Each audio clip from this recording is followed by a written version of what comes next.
could be alone between city lights. We don't have to hide. I wanna go, do you wanna follow? There's something in the air, I can't explain it, but it's there. Ain't nobody gonna find us in our secret love affair.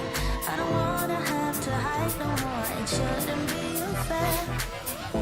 I wanna go, and I wanna know, do you wanna follow? Baby, do you wanna follow? Come with me, do you wanna follow? Baby, can't you see that? I wanna go, and I wanna know, do you wanna follow? Baby, do you wanna follow? Come with me, do you wanna follow? Baby, can't you see that? I wanna go, and I wanna know, do you wanna follow? I can't understand why we can't hold hands, but they don't know what we have is real love. Aren't you sick and tired of having to hide? I know a place, do you wanna follow? There's something in the air, I can't explain it, but it's there. Ain't nobody gonna find us in our secret love affair. I don't wanna have to hide no more, it shouldn't be unfair. I wanna go, and I wanna know, do you wanna follow? Baby, do you wanna follow? Come with me, do you wanna follow? Baby, can't you see that? I wanna go, and I wanna know, do you wanna follow?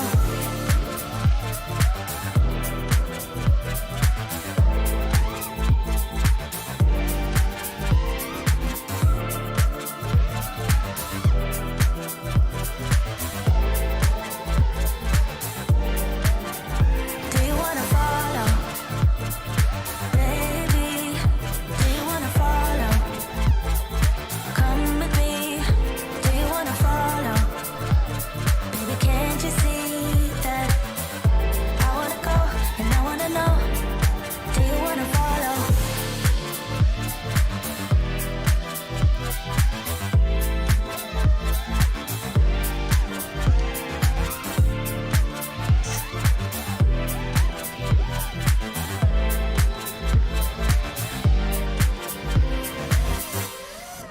What's up, you guys? It's Sunday afternoon. It's time to do the stream. I always hate to interrupt myself when I'm flying. I always sound vaguely drunk when I'm listening to my own voice in my earphones to make sure that the stream is okay. And then I'm hearing myself, and it makes me talk kind of slow, almost like I was drunk.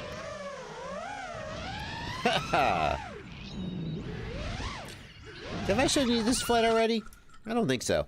Ah, there it goes. That's the end of it. Now we're in a tree. Is he going to get out of the tree? Oh, let's find out. Is he? Is he?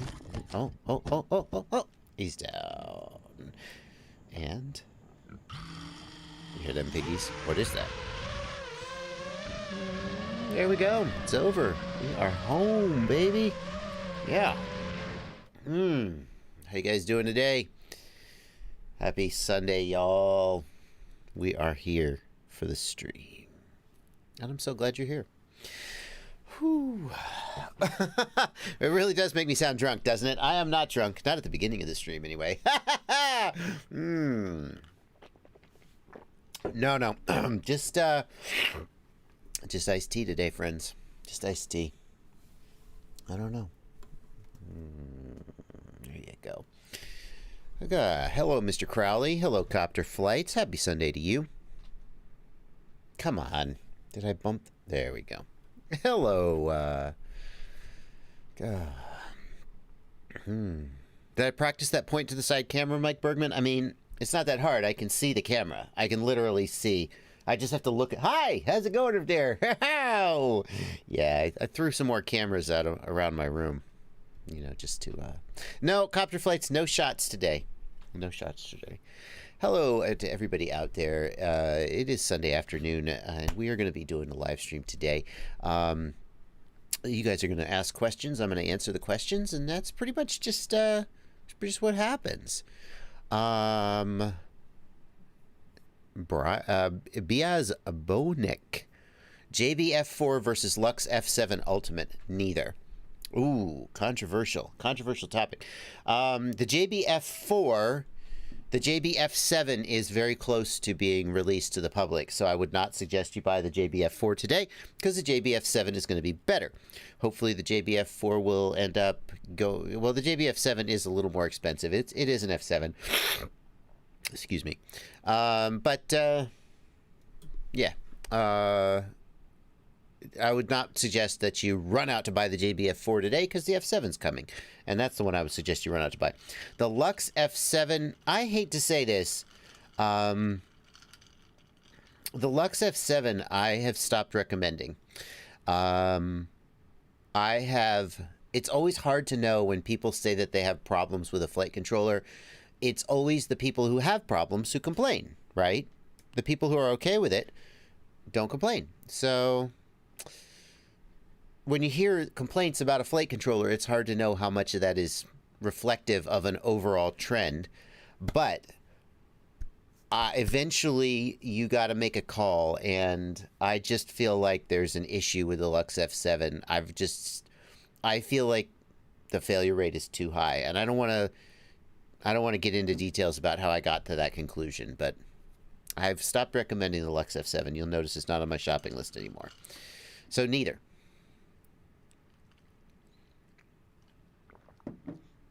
Right, MK. The other problem is that a very popular flight controller will have more defective units.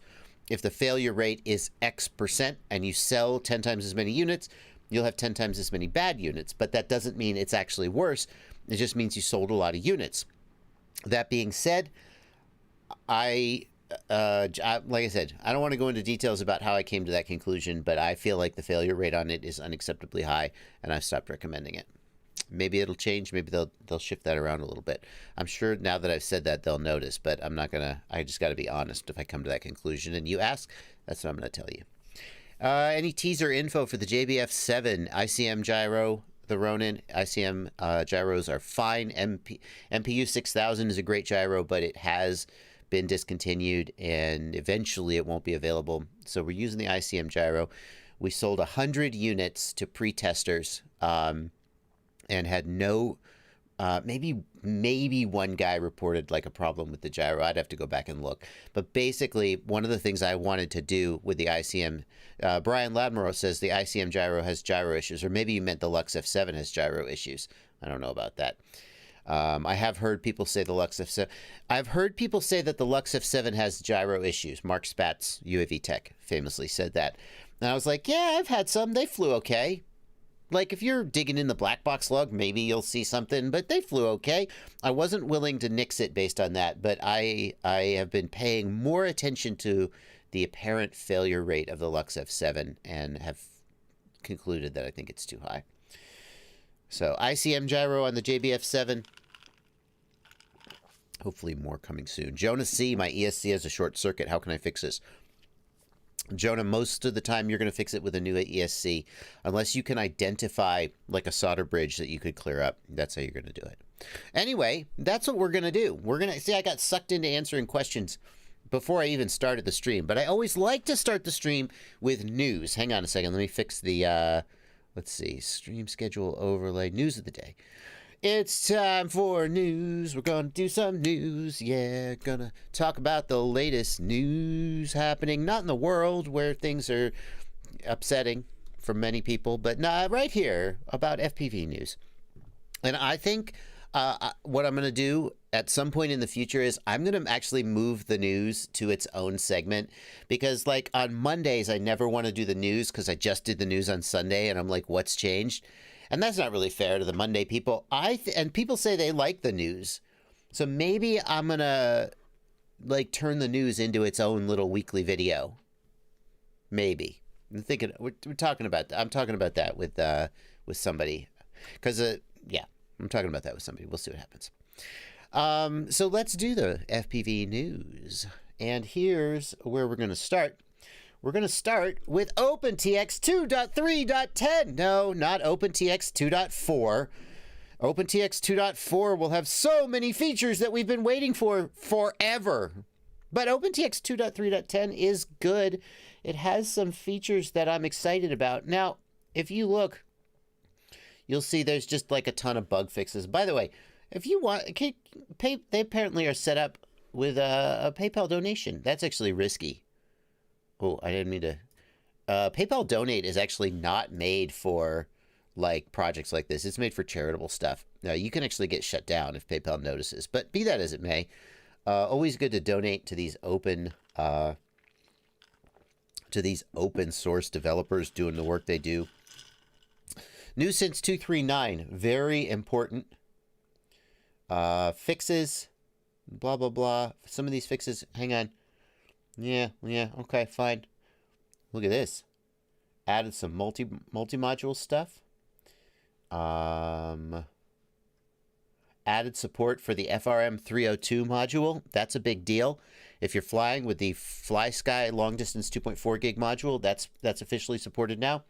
Added support for Immersion RC Ghost. That's official now. And the other thing that I'm super excited about is that Crossfire has added RxNum handling, which is something I've missed for a while. In case you're don't know what that is, when you bind a receiver in OpenTX, if the protocol supports it, like FreeSky D16 protocol supports it, you can assign a receiver number, RxNum.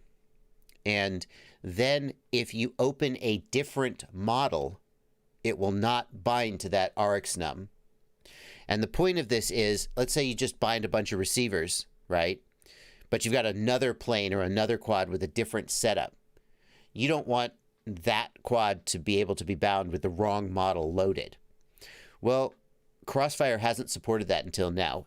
Any of your Crossfire models, no matter which model you had loaded in the radio, any Crossfire model would bind.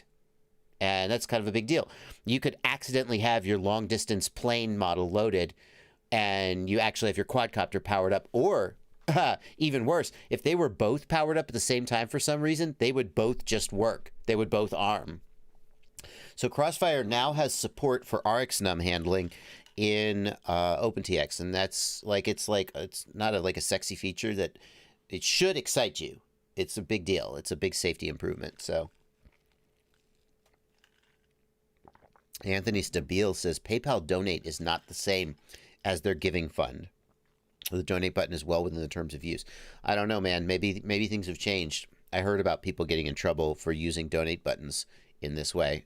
Maybe that information's out of date. Anyway, it was just a throwaway comment. Now, here's why I'm not as happy about OpenTX 2.3.9 as I kind of could be. Because OpenTX 2.4.0, it's going to have support for the FlySky Nirvana radio, which Nirvana owners would love to have happen. Okay, there aren't very many of them. The big thing that OpenTX 2.4.0 is going to have is a fix for the heartbeat issue in OpenTX. The heartbeat issue, it means there is a synchronization problem. There is a synchronization problem between the radio and the module, the external module, or even the internal, maybe even the internal module. I'm not sure about that. I could be wrong. They might have fixed it with the internal module. I think they fixed the heartbeat sync issue with the internal D16 module, but not with external modules like Crossfire and Ghost. And the reason that matters is it increases latency and it makes latency inconsistent. Now, Crossfire Shot, what's Crossfire Shot? Crossfire Shot, so good. What even is it? It's just a bug fix to this heartbeat sync problem that OpenTX has had forever. If you're running the Crossfire Shot firmware, that's all it really is. OpenTX 2.4 will implement this heartbeat sync problem. In other words, OpenTX 2.4 will have Crossfire Shot built in. Now, that bug affects any external module, including Ghost. If you are running one of the Immersion RC nightly builds of OpenTX, you have that fix. if you go to OpenTX 2.3.10, your ghost latency will actually increase slightly because of this heartbeat sync bug. OpenTX 2.4 is supposed to have the heartbeat sync in, and that's kind of a big deal, and I'm kind of excited about that and would like to get it. Anyway, so that is one piece of news. One piece of news. There's another piece of news that I want to get to. Strap Crossfire Shot will be built into OpenTX 2.4. That's what I'm getting at. When OpenTX 2.4 comes out, you will no longer have to decide between running OpenTX and running the Crossfire Nightly build. It'll include it. That's one of the reasons I'm so excited. Wrong way, FPV. Yeah, touchscreens will be enabled in 2.4. If you have a Radio Master TX16X with a touchscreen, it will finally work. So, here, this is really cool. Now, oh, sorry, hang on. This is really cool. If you have followed Drone Mesh's channel, Drone Mesh has been talking about NeuroFlight, the AI flight controller. And I've been like, yeah, that's kind of cool, but I have not been super excited about it, except as kind of an intellectual curiosity. And here's why.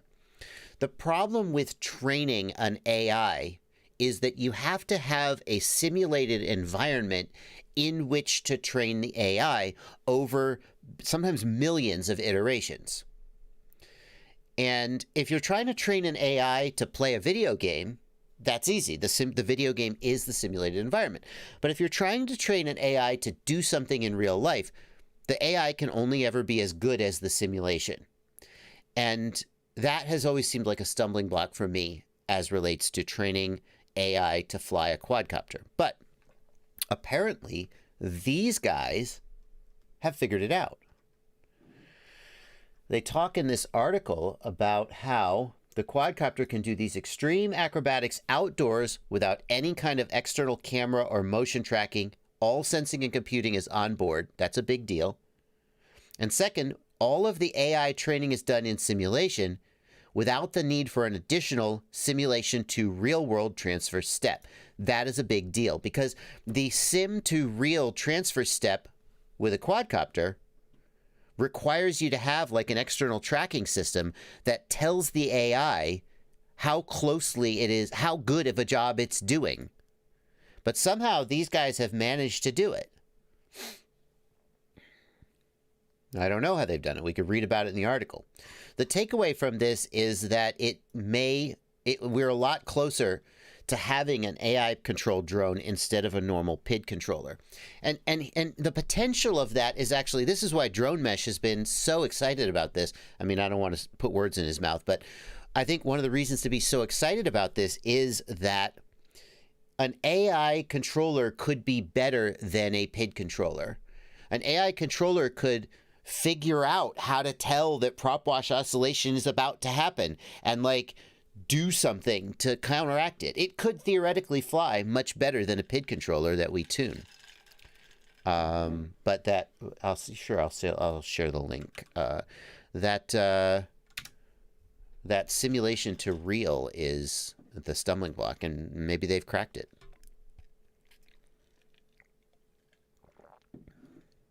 Very cool. I got one more piece of news before we get to the questions. One more piece of news.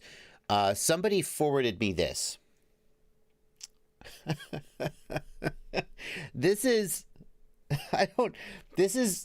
I can't decide if this is a joke or not. I mean, this company is not a joke.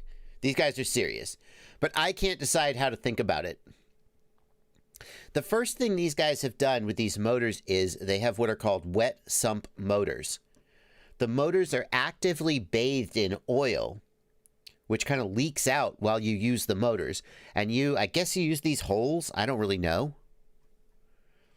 You use these holes. So you literally fill the motor up with liquid oil. And it keeps the motor cool, I guess, while you're flying. But even more so, before you fly, you literally spray the motor down with cryo spray to make the motor colder. And that like gives you more power.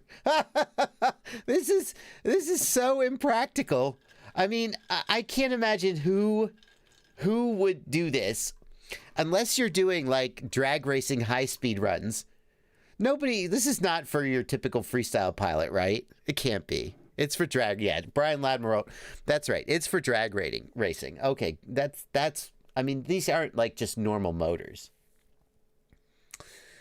I mean, you see guys down at the drag strip, and they've got drag radials on, and they're like spinning the tires to soften the tires up and make them grip. That's essentially what we're looking at here. But just this idea is so insane. I just can't decide if it's for real or not. I think it is for real.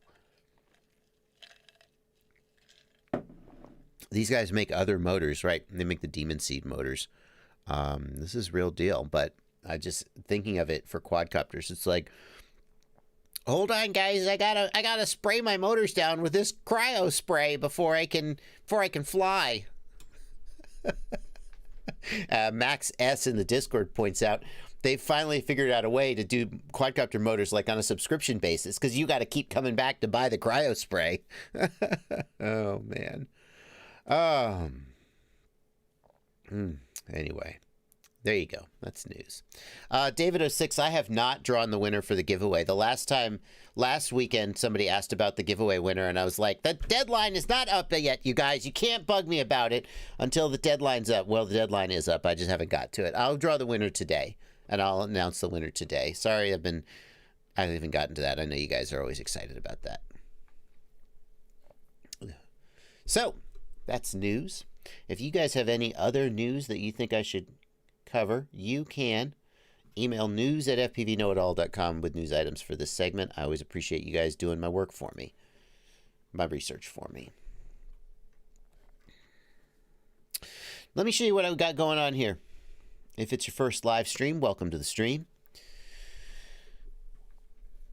Here are you guys in the chat, and I'll be taking your questions in the chat. See, have I seen the Savage Bee? No, I haven't. What is that? I don't know. See, there you go. Boom, took a question. What is a Savage Bee? Oh, it's a newbie drone thing, huh? Newbie drone's pretty good. A 3-inch lightweight. Oh, newbie drone. What have you done?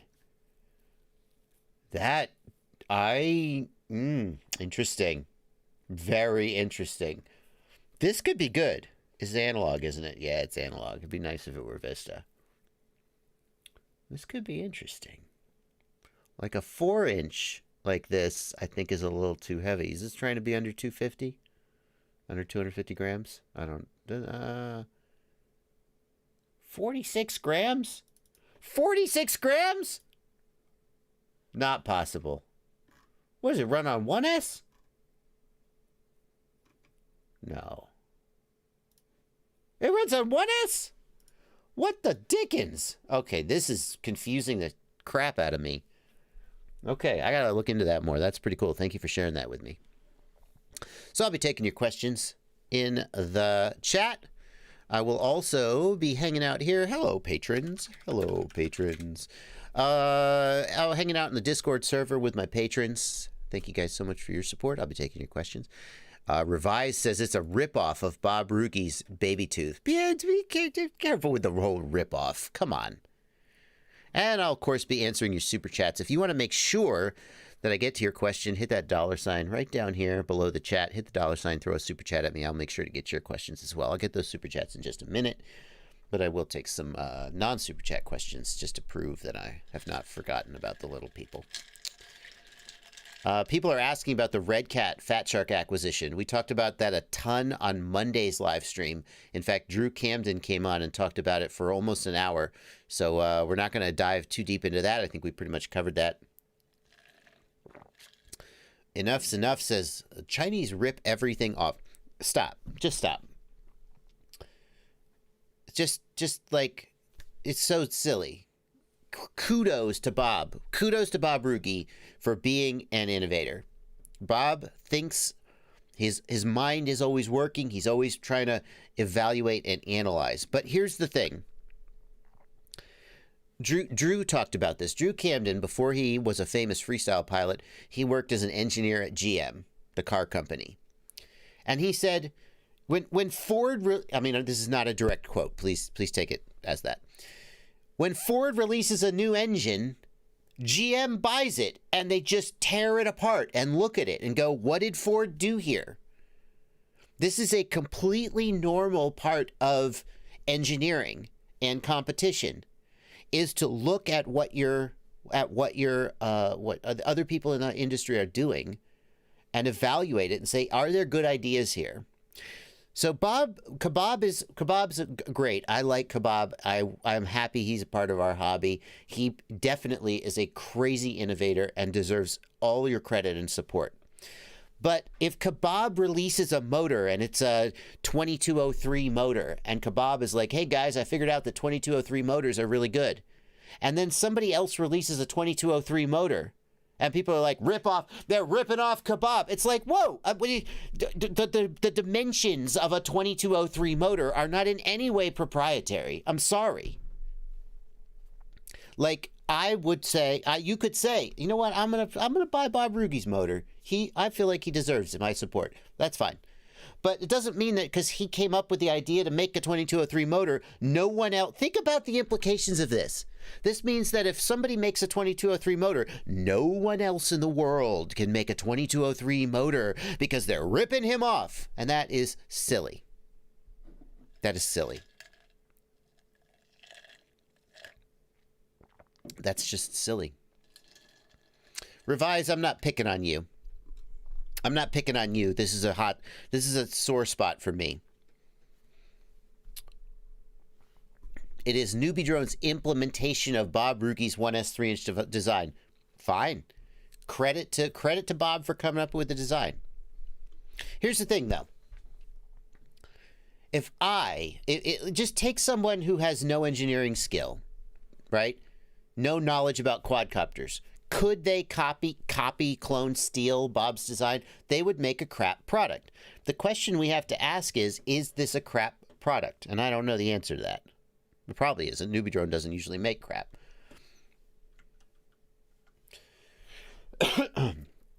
There's probably a lot of originality that went into this.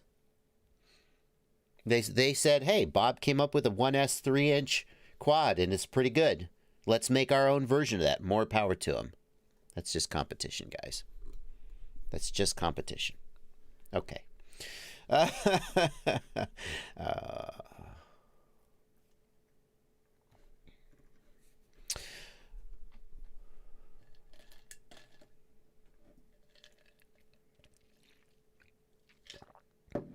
Cenox says, I've received the Radiomaster TX16.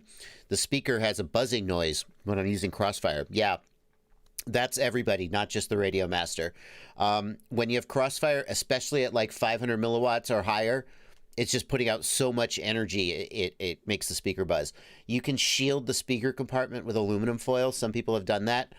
But if you have a Crossfire transmitter at, let's say 500 milliwatts and up, it's going to buzz. There's not a lot you can do about that. Tango 2 doesn't buzz. That's true, ZFPV. They specifically designed the Tango 2 not to buzz. That is true.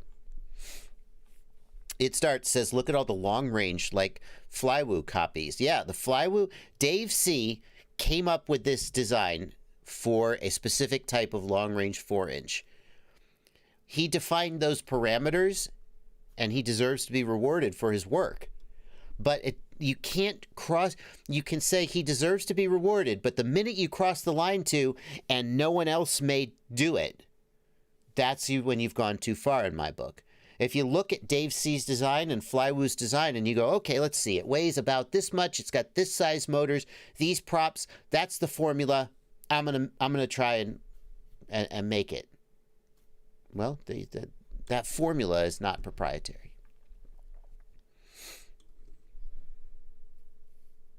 You don't really need to use 2 watts, no, Mr. Huggy, when your quad is 2 meters away.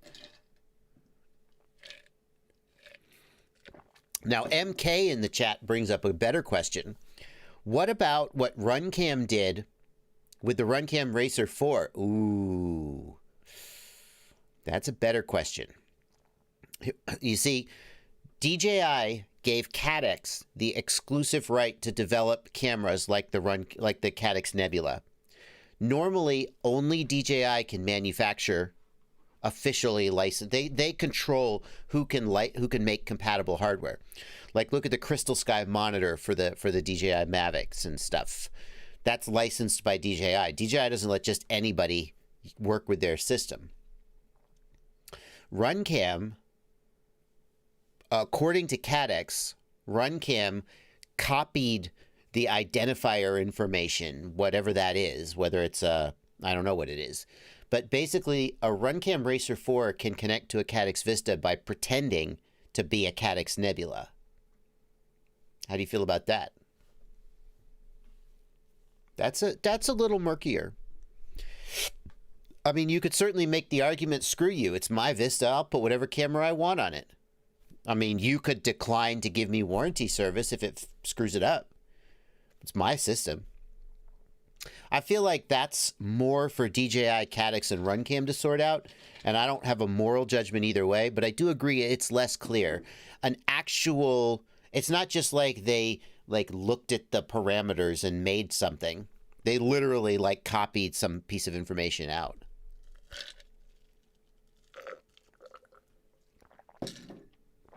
All right.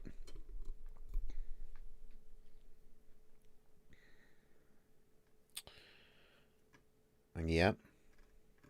HQ does make ethics props, as far as I know, Rain Dog. HQ is the manufacturer of the ethics props. I believe that's the case. Testfly RC, the JB beginner drone kit does work with SRXL2 receiver. Yep, that is correct. Could you power a Vista from a 1S battery? No, for Nanjay. It needs minimum 7 volts, I believe. Copter Flight says, every time I update the Crossfire module in my Tango 2, I have to rebind my receivers to it.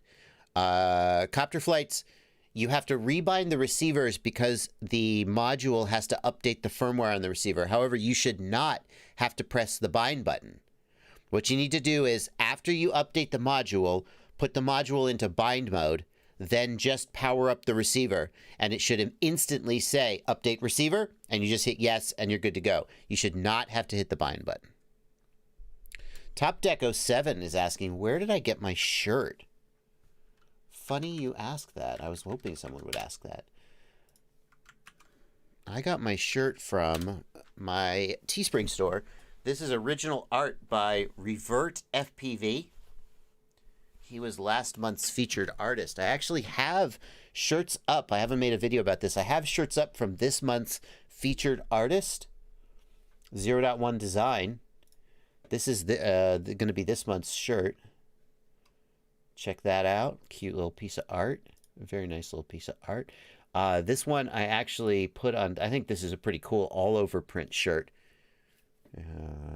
Yeah, so you can check those out. Let's get the super chats out. It's only a half hour into the stream. Let's read some super chats. Thank you guys for sticking around. You know how it is. Robocop FPV, thank you for $10 super chat. One of my ISDT chargers isn't cutting off when I reach 4.2 volts per cell. Could it be a problem with the charger itself or a bad parallel board? Yeah, it could definitely be a bad parallel board. Robocop, if your parallel board has polyfuses like mine does, when the polyfuses fail or wear out, they will go into a high resistance mode. That means that the voltage that the charger detects will be low and it will overcharge the packs. It's good that you are on top of this.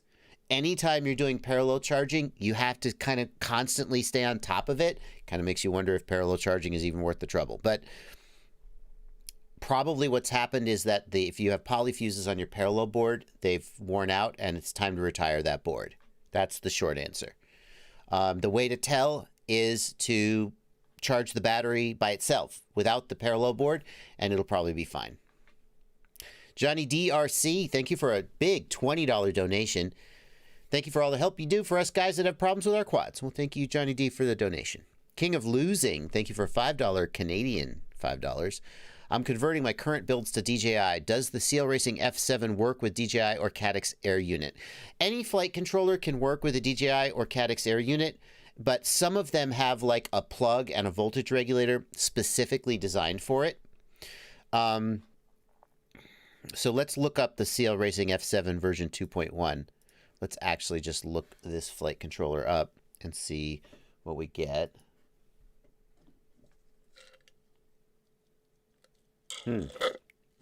Sorry for the slurping there, guys. Is it the Dual or the MPU 6000? I don't know. He didn't say, but let's pick one. Can I have the... Are you downloading it? You're not downloading it. What's going on here? This website is borked. Can I just see the freaking thing? So there's no plug on here for the DJI Air unit. This is the ESC plug. So you'll have to solder up the wires. That's no big deal. You can do that. Just they solder up to a regular UART. The other thing I want to check is the regulator. Where's the voltage regulator info? 5 volt, 3 amp. Does it not have any other... Does it not have a 9 volt regulator? Oh, that's probably going to be a deal breaker for Air unit. If it doesn't have a 9 volt regulator, the problem is that the DJI Air unit... Oh, haha. Sorry, guys. It was opening the PDFs on the other window, and I didn't see it. Yeah, 5 volt, 3 amp BEC. That's the only BEC. The Air unit can only take up to 4S. The Vista can take up to 6S. So if you're going to run the Air unit and you're running 6S, then you are probably going to want to go with a different flight controller. Or you get a 9 volt regulator and run it that way. Yeah. Snow FPV, thanks for $5. I like the idea of a weekly news with guests. Oh, well, maybe we'll do that. It's Darts. Thank you for a $10 donation. Tried to upgrade the Tango 2 V3 with SD card 121. I got a version error, but it still worked. Yeah. So if you didn't update the SD card contents, you'll get an SD version error when you start up, but it'll probably still mostly work. I tried updating Crossfire. Now it's stuck in bootloader mode. Placed a ticket 3 days ago. No response. I mean, I don't know what to tell you if it's stuck in bootloader mode. You just got to flash it. But if you can't flash it and get it to finish flashing, then only TBS can help you. If you put a ticket in 3 days ago, what is it? It's Sunday. You put the ticket in maybe Thursday, but maybe it was May. I don't know. I don't know about that. Mike Chin is one of the main support guys, and he is very active. You know what you could do if you put a ticket in? Politely make a post on the TBS Lounge Facebook group. Don't be a dick about it. Don't be like, I put a ticket in 3 days ago and you sons of did not answer and I... Don't do that. Because the first thing people are going to do is ask, did you put a ticket in? But yeah, just be like, hey, I'm just wondering, I'm stuck in bootloader mode. What can you do? I'm actually going to be doing my Tango 2 V3 update, and maybe I'll run into this situation and have a better idea of what to do about it afterwards. I don't have a good answer for you right now, though. Thank you for your donation. Rob Muller, thank you for €5. So many of us have struggled with mental health and drug addiction, have had so much help from FPV and its community. A lifesaver. You say that, Rob, and some people might hear you say that FPV has saved their life and think that's an exaggeration, but I know for a fact that there are definitely people out there for whom it's true. Anything that gets your mind engaged can help you, and helps you deal with stress and anxiety and the problems in your life. I know specifically there's people out there suffering from PTSD who've emailed me and said that the ability to just kind of put the goggles on and fly is like super relaxing. I definitely think there's people out there for whom FPV is a lifesaver. I agree with you there. Mustang Pilot 1, thanks for $5. Had some questionable RSSI values at short distance. Crossfire at 1 watt and Diversity Nano. How close and for how long could damage the receiver? Thank you. TBS has fixed that problem as far as I know. There used to be a problem where if you were at like 500 milliwatts or higher, if you got too close to the receiver, it could fry the receiver. It was outputting so much power. They've fixed that now someone told me they fixed it, and I noticed that when I first power on my Crossfire at 1 watt, I hear the buzz from the speaker of my radio, but then instantly the buzz goes away. And I think what it's doing is it's detecting that the receiver is close by and turning itself down. So I don't think you have to worry about getting too close and damaging itself. I think they fixed that. The best thing to do, though, Mustang Pilot, is to have dynamic power on, and then that'll prevent it from putting out more power than it needs. Keith Finnison, thank you for $5. Chris Cameo, thank you for, I don't know if I ever say your name right, Chris. Thank you for $5. What did you use for the sectional chart prep for your 107? The Northrop video is great. Yeah, so there's a video by Northrop, Tony Northrop? I can't remember his full name. There's a video, I should just put it up. Then I'll know his name. So this video, yeah, Tony Northrop. This video from Tony Northrop is the single best way. Hey, Tony. The single best way to prep for the 107. Just watch this video. Put it on your headphones and just watch it while you clean the house or something. Listen to it while you work out. If you work out, just listen to this video and watch it and think about it like 4 or 5 times in a row, and you're like 80% of the way towards passing your 107. I would love to promote, I really would. I'm not joking. I would love to promote a 107 class. In fact, when I was prepping for my 107, a 107 class reached out to me and asked me if I wanted to do an affiliate. And I was like, well, I mean, let me look at it. And I tried to use that class to study for my 107. So that then I could say, hey guys, this is what I used to study for my 107, and here's an affiliate link, and then I could make a little money.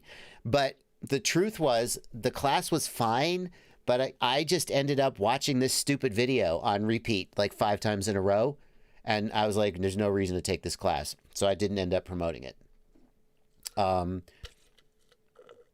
But the one thing about this that doesn't really help with is the sectional charts.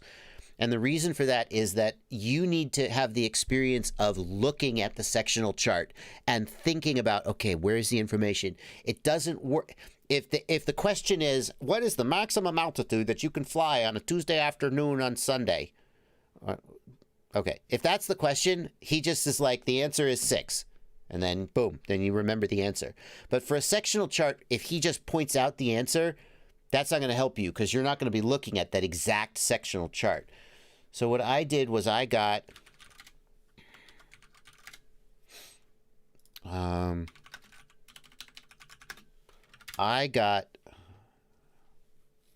two things. I got this test prep book, which had sectional chart questions in it.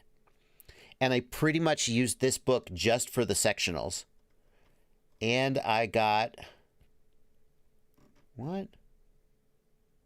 Why is the CWNA... Oh, 107. I also got... Where is it? This. In addition, you're going to want this. This handbook will be given to you at the test site. You're not allowed to bring your own in, obviously. They will give you this exact handbook. And it will contain all the reference materials and sectional charts you're going to need. So you're going to want to pick this up so you can learn, page 7, here's where that information is. And it'll have the sectional charts that you'll use. Okay? Those are the two things that you want, in my opinion. These test prep for the sectional questions, and this book for the sectional, just so you have practice using the handbook before you get to the test. And then after that, just freaking listen to that video 5 times in a row. Big Data Pimp, you are correct that the FAA manuals are free in PDF form on the FAA website. Personally, I felt it was worth $20 to get a printed handbook that I could, instead of printing it out myself with all color and everything. But, you could just, yeah. Yeah.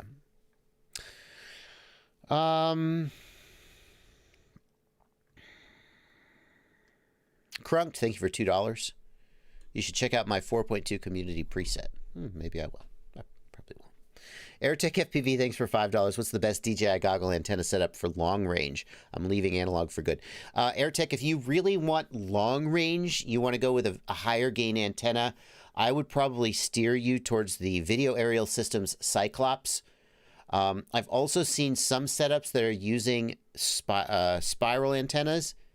The patch antennas will typically have about 8 to 10 dB of gain, which is like good, but for true long range, you probably want more than that. The problem is that you're going to really need to keep your head steady. Most people who are flying long range are going to do something like the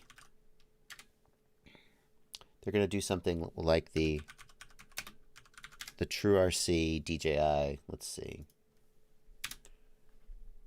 Come on, baby. They're going to do... Where's the frickin'... Are you for real? This is an and, not an or. Dagnabbit. I would have done better just to search for True RC. Yeah, this is... So a lot of people who are doing longer range stuff are using this antenna, which has... It's okay. I mean, no, it's a good antenna, but for long range, what's the gain? It doesn't have the gain linked. I think it's like 8 or 10 dB. I could be wrong. I don't think it's like ultra high gain. If you truly want to go long range, you get pretty far though. That's the other thing. FPV Lovecraft. DJI is only going to let you get out to about 4 miles. If you're in 50 megabit per second mode, you double that to 8 miles. But DJI itself, the link will fail at about 4 miles. FPV4 Live Ghost is implemented in 2.3.10. That is one of the things in 2.3.10. Yeah. David Henmiller, thanks for $5. Lucid FPV, thanks for $5. Crossfire Bundle sent me a broken antenna, no receiver of 3 in the box, and the light module doesn't work. Wow. I don't know about that, Lucid. You should definitely contact the vendor you bought it from, though. TBS usually has pretty solid quality control, so yeah, I don't know what's going on there. Pretty fly for a white guy. Yeah, a 7-turn helical antenna would be great for long range, but you're going to need 4 of them, or at least 2 of them. David Henmiller, thanks for $5. A GPS is getting interference from Caddx Vista. Is there a way to prevent this? David, I have noticed that on some DJI builds that the GPS has been poor. I blamed the GPS, but maybe it's interference in some way from the receiver. The best thing to do is to move the GPS receiver as far away from the Vista antenna as possible. That's the short version. Twin Turbo saying you can go 8 miles on 25 megabits. I thought it was like 6 kilometers. 6 kilometers. How many is that in kilometers? It's 12 kilometers. I'm pretty sure that you need 50 meg to go 8 miles, and you can only go 4 miles on 25 meg. I haven't gone that far either way, so. Danny FPV asks, what do you think about the Beta FPV Light Radio 2 controller? I think that the FreeSky version is a good starter radio. The Bayang version, I think you got to be careful. There's relatively few Bayang quads out there, and a lot of people are accidentally buying the Bayang version, not realizing it won't bind to their FreeSky radios. So,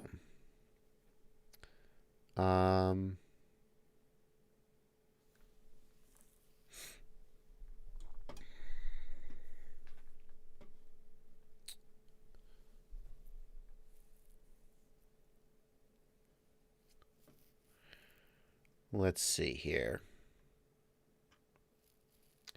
Clint Moody, thanks for $5 in the super chat. Can the Brain FPV Radix flight controller control the JB Rotorite Micro Eagle without using the extra PCB included?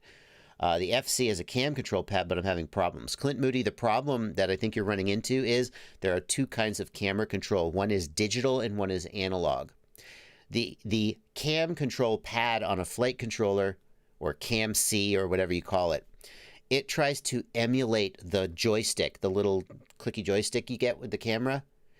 And that is the analog camera control. And it doesn't work reliably because emulating an analog voltage level, the way they're trying to do it, it's just not reliable. It's one of those kind of moonshot things that the guy who came up with the way to do it, it was like, wow, okay, that's cool, but it doesn't always work. Digital camera control means you connect the camera to a UART. Now, some RunCam cameras, like the JB Micro Phoenix V2, have digital camera control built in. And that means you connect the camera straight to a UART and it just works reliably 100% of the time because it's digital. The JB Eagle does not have digital camera control built in, but it comes with a digital camera control adapter board. And if you can get CAMC working, fine, but it's not going to work reliably on all flight controllers. And that's why we included I asked them to include the digital board. So you need to get a spare UART, which the the Radix flight controller has a ton of UARTs. Wire up that camera control board to a spare UART, and that'll make that work.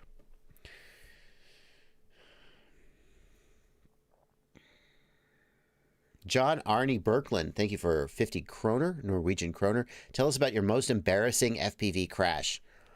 Oh, man. What's the most embarrassing crash? That's tough. I don't know. I don't really... I was about to pour this cup into this other cup, and I was like, wait a minute, I can just move the straw. I don't know. I don't really... Nothing jumps out because I'm usually... I don't think a lot about the past most of the time. I don't.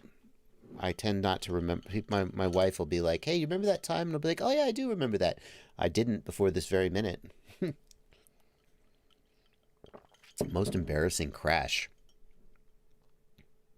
I mean, there have been times when I was, flying in front of people, and maybe I had a crash that, I don't know. Nothing's jumping out. I'm sorry.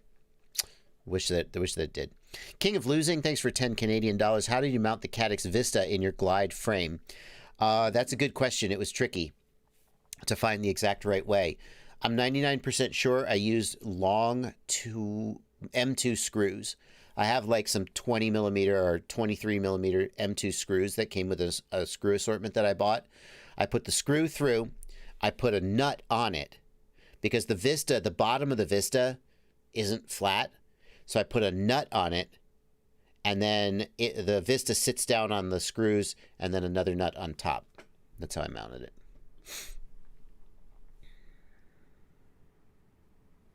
Joshua, thanks for $5. The iFlight F7 flight controller and XSR receiver access protocol for Horus. If I attach SmartPort to the flight controller, would the Horus get more telemetry than VCC? Yeah, if you get SmartPort working, you'll get a ton of other telemetry.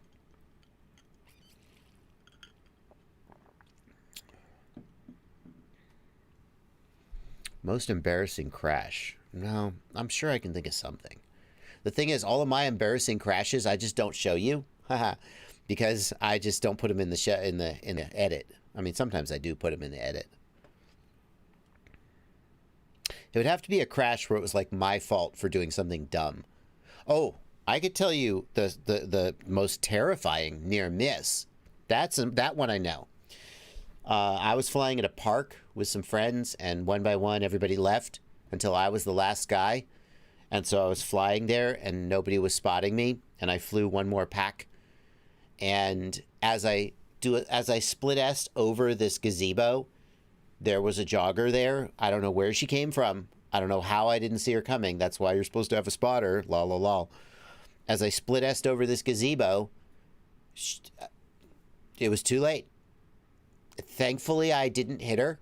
It was a near miss, but there was no time to react. If I had been on a trajectory to hit her, I would have just smacked her right in the face. It scared the shit out of me.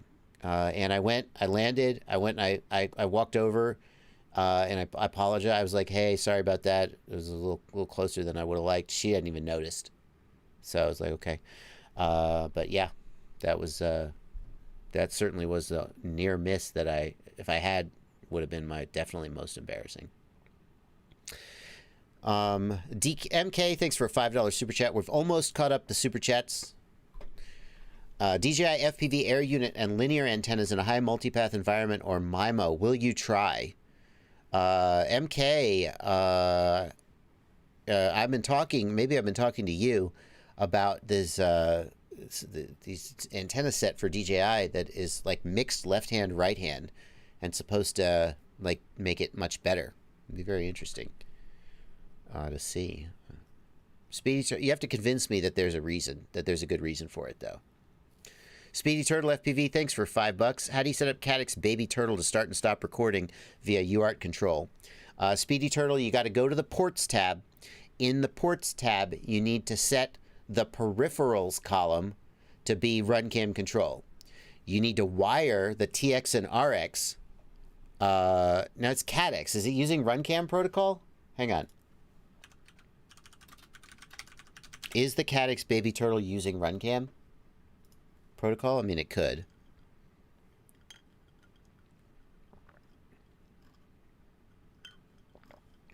No. Just show me the dick and the frickin'... Show me the frickin'... Oh, where's the frickin' product? Baby Turtle is the right choice. Yeah. Fairly clear. It's a fairly clear image. That's a translation issue. Fairly clear. It's not that clear. It's fairly clear. No.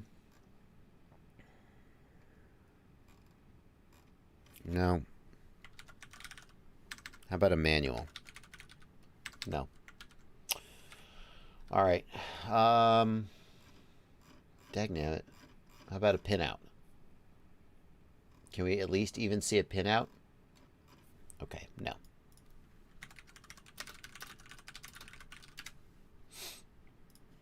Here's a manual. Come on. Baby Turtle user manual. Menu. Okay, so it does not have a TXRX. It's going to use menu button. It's going to use regular camera control.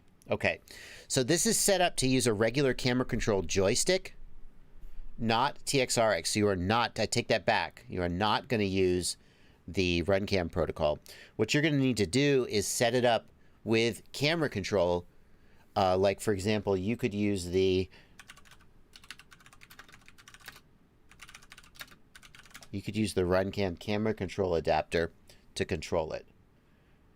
So basically, you're going to want to follow the steps in this video right here. Speedy Turtle, you're going to want to set it up like this, and then it'll just be, you'll just use your joystick to do it. But you can't just like, I don't think you can just like stop, start recording. It's just going to be a joystick control as if you had plugged a joystick into the camera. Ryan Eichmeyer, thank you for a $10 super chat. What are the current FAA laws and rules regarding flying drones and model airplanes? What's the landscape looking like moving forward? It doesn't look any better than it did a year ago. The FAA is set to release stuff at the end of this year.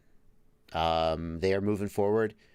They'll announce what they would like the rules to be. The rules will presumably take 2 or 3 years to go into effect. Yeah, remote ID is marching ahead. I am talking to Tyler Brennan about developments. Tyler Brennan said that he would be doing a lawsuit about it, and not a lot has been said about that since then. I have been talking to him about what's going on with him. I'm not going to say anything more about that, but hopefully we'll be talking to him some more about that and let him speak for himself. Yeah, it's still bad and doesn't look any better. Bobby Bags sub 250 gram is currently exempt.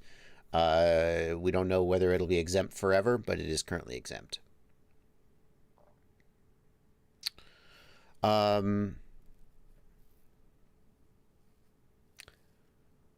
Lead Sled 01, thanks for a $5 super chat. My Mobula 6 keeps dropping out. I get RX loss on 2 different controllers. Antenna looks fine. Lead Sled, some people get better range in D8 mode than D16. So if you switch it to D16, try D8. All I can say is that those little flake, they have terrible range. They just always have terrible range. the Crazy Bee boards, integrated SPI receiver is just terrible. I mean, you're probably just at the range of it, and there's nothing more you can do, assuming the antenna's not damaged. So put an XM on it if you can. You'll get a little more weight, but... Sean Fords, thank you for $5. Let's see the modifications done to that Radio Master behind you. Yeah, okay. Well, since you asked, I was going to talk about this at some time during the stream. This is an update to the Radio Master TX16S. Radio Master has sent it to me, just because they're nice guys. Don't know why. This is pretty slick. You can see it's got upgraded anodized aluminum parts. On the back, there is a metal folding handle, not plastic, metal. Still deciding how I feel about this, but okay. It's nice. I usually flip my handle around to reverse it. Won't be doing that on this one. It has freaking leather. You don't need to... Do these come off? I don't know if these actually come off. They must come off, right? I don't want to, like, mess it up. Oh, yeah. It's got probably not real leather. It's like... I think it's plastic. But side grips. It can't be real leather. It kind of looks like leather, but I don't think it could possibly really be leather. Yeah, so I can't decide, though. I think... I'm not sure, but I kind of almost feel like this one is a little over the top. Like, I dig the purple switches, but I kind of dig that the purple switches are a little understated. And this one's just like, purple!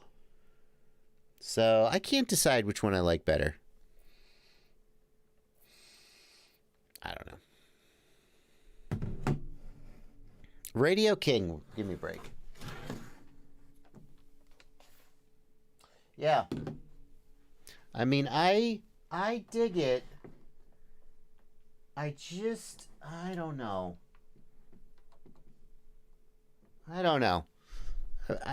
Obviously I like purple, but I almost kind of feel like it's a little over the top. A little too much purple? Don't know. Can't decide. I mostly don't paint or modify my gear, Rain Dog. G. Strondy, do you have a tutorial to set up audio from VTX to Fat Shark to hear motors spinning? G, if you want to hear the motors, the easiest thing to do is to buy a VTX with a built-in microphone. Then all you need is an earbud, not earpiece, a mono earbud. If you just plug earphones into most all Fat Shark goggles, then they won't work. You need to get like the Mr. Steel earbud. Reaper Grimm says, where the hell is Ghost? It's shipping. Cheapest Crossfire transmitter setup. You can get the Radio Master TX16, the base version. You can get the Jumper T18, the base version, for about $100. And you can put a Crossfire in there, and that's probably the cheapest way to go. Yeah. I guess the Tango 2 comes in around $160, which is actually pretty close to what you would pay for those. And the Tango 2 is a much better made radio, so maybe that's the way to go.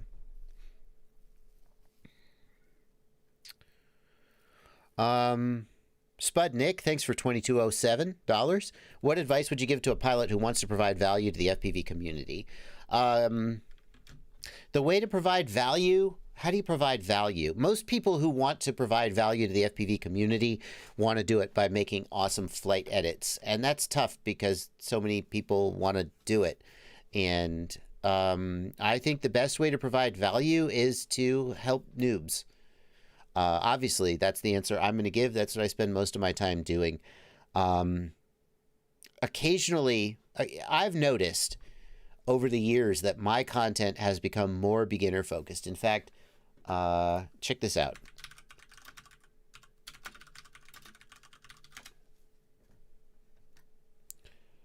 If you look, well, folks, this is one of those things that I hate to say it. It almost sounds too simple to even do a video about. I tried. Did you catch that? This is from January 2016. It's a video about how to calibrate your ESCs. This was a turning point for me. I explicitly. This was a turning point. People were asking, how do you calibrate? I was doing tutorials and, saying, and then you calibrate your ESCs. And people said, how do you calibrate your ESCs? And I was like, really? You don't know how to calibrate your ESCs? Okay, I'll make a video about that. And I said, this is one of those things that I hate to say it. It almost sounds too simple to even do a video about. I try to keep my listen to this. Videos a little on the technical side, and but yeah, I said I try to keep my videos a little on the technical side. It's almost too easy to make a video about. That changed because people say, well, you used to make much more technical videos. Now you make videos for noobs. And I'm like, they're the ones who need the most help. They're the ones who need the most help. Noobs are the ones who need the most help. Over the years, as I made content, people asked me questions, and I let the questions that people were asking me shape the content that I made. And the questions that came in are mostly from noobs. So that's how. Hang on one second. 507, let's not just delete those messages. Let's just kill that user entirely. WBO6143, can you use RQLY instead of RSSI? Or does that only make sense with Crossfire? It depends, WBO, whether the link quality is being generated by the receiver or whether it is being generated by the flight controller. So in Betaflight, there is a way to make a synthetic link quality that's based on the percent of corrupted frames coming from the receiver. That is not a good thing to do, it's just not. It's like a last ditch if you have nothing else. If the receiver is generating the RQLY sensor, that is probably reliable because it means the receiver is actually telling you the link quality, but it really depends on how the link quality is being calculated. If it is a synthetic metric that is not actually based on measuring signal to noise ratio, that's not as reliable.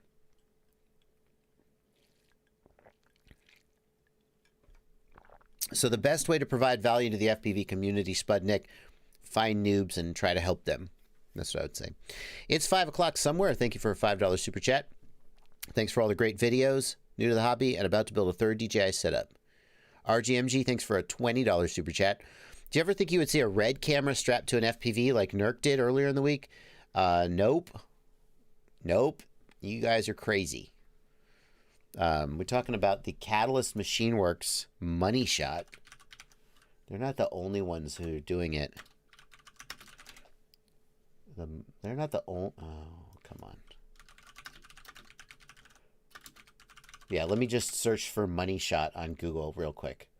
Got to make sure I go to the right website. moneyshotcinema.com. This is Catalyst Machine Works version of this. It is a acro quad for flying a red digital or other cinema camera, and is pretty freaking ridiculous. To put a $40,000 camera on a $11,000 drone? Yeah, sure, why not?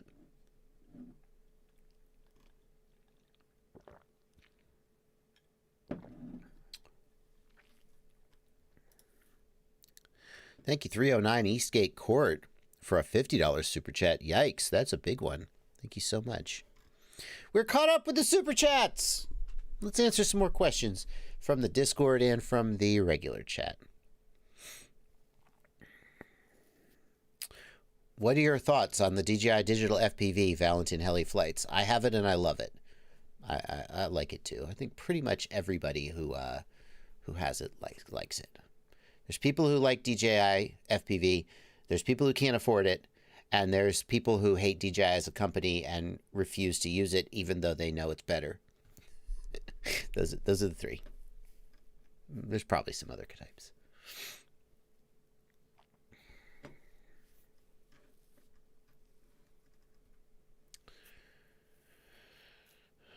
How do we join your Discord? Asks Maniac FPV. You got to be a patron. You can join my Patreon for as little as $2 a month.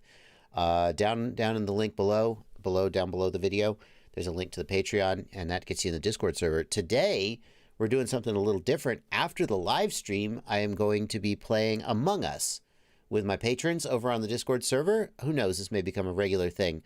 But I usually get off the live stream and then I'm like, oh, what am I going to do with my day?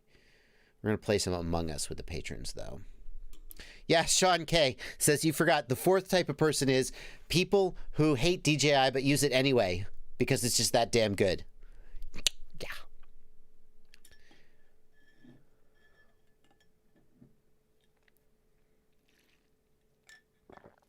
License to drive, Red Cat, Fat Shark, people are asking about. I covered that on Monday's live stream. You can go back and watch the DVR from Monday's live stream. Drew Camden came on and talked all about it. Simon Plank, should I wait for Bite Frost or buy DJI? Simon, I'm just going to be completely straight with you about this. People have been asking me that question for 6 months. Because, like, more than 6 months. More than 6 months. DJI came out in August of 2019, more than a year ago. And immediately Fat Shark said, oh, hang on, Shark Bite. Wait, you guys.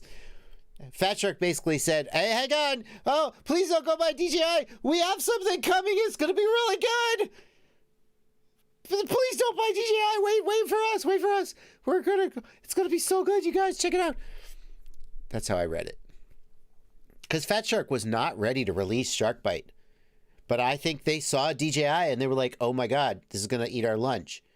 People need to know that if they wait, we will have something good for them. And they did, and people waited. It is now October of 2020. Shark Bite is not here. Oh, it's so close. It's coming. Oh, it was ready. We had some manufacturing problems. But it's almost ready. For 6 months at least, people have been asking, hey, should I wait for Shark Bite or should I buy DJI? And other people just bought DJI and they've just been having a great time for a year now.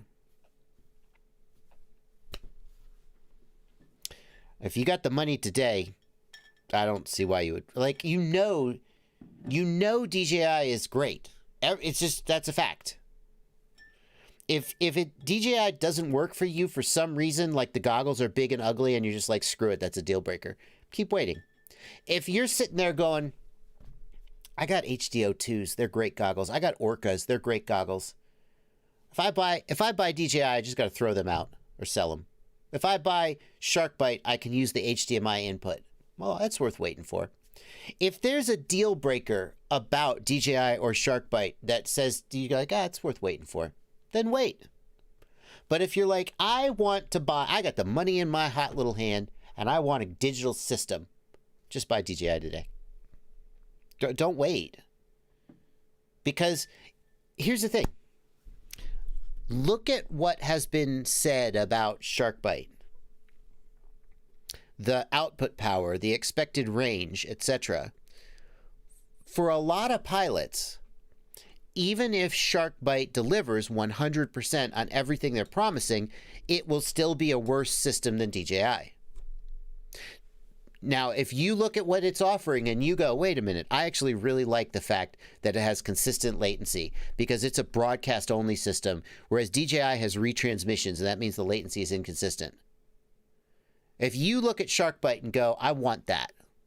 I like the fact that Shark Bite is way lighter than even a Caddx Vista. Doesn't have a DVR, doesn't have any of that nonsense. I like the fact that I can use Shark Bite with any external display I want. If you look at those things and you go, that's worth waiting for. Great, wait, keep waiting. But if you're just like, you know what, I just want to freaking fly. Which is the better system? Well, just buy DJI today. Because Shark Bite doesn't exist yet. It doesn't exist. It's not a product you can buy. And this idea that, well, yeah, but it's coming, right? It's coming in like a week, a month, 2 months, 3 months. I don't know. But like we've been saying that for 6 months to a year and still not here. So how much longer are you going to keep waiting? Oh my God. Now that Fat Shark is acquired by Red Cat, Rotor Riot pilots will never say anything bad about it ever again.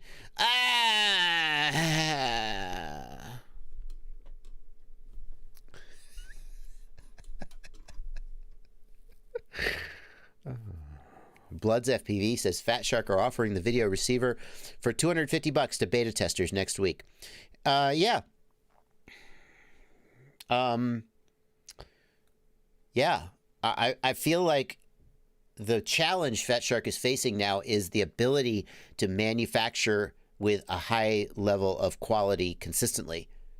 I believe that they made a video receiver that's worth buying. I just don't know yet whether they can make 1,000 of them with an acceptable defect rate to sell. And if they're offering it for $250, as Blood says here in the comments, if they're offering them for $250 to beta testers, how much are they going to be at retail? It's not going to be $250. You've given the beta testers a discount, right? So if it's $250 to beta testers, is it going to be $400? Is it going to be $500? How much is it going to be?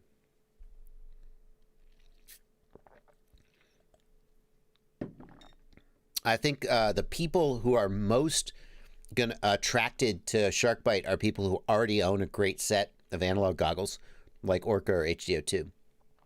Those people have a $600 goggle already and want to use it. People who don't already own a great set of analog goggles, I think it's less compelling.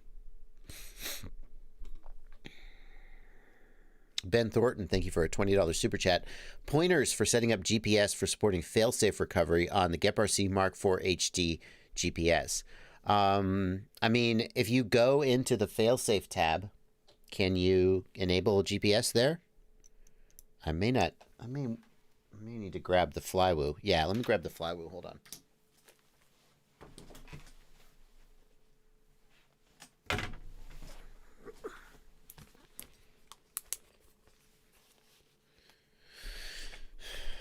License to drive, I agree completely. If you already have a great set of analog goggles or a display that you want to use,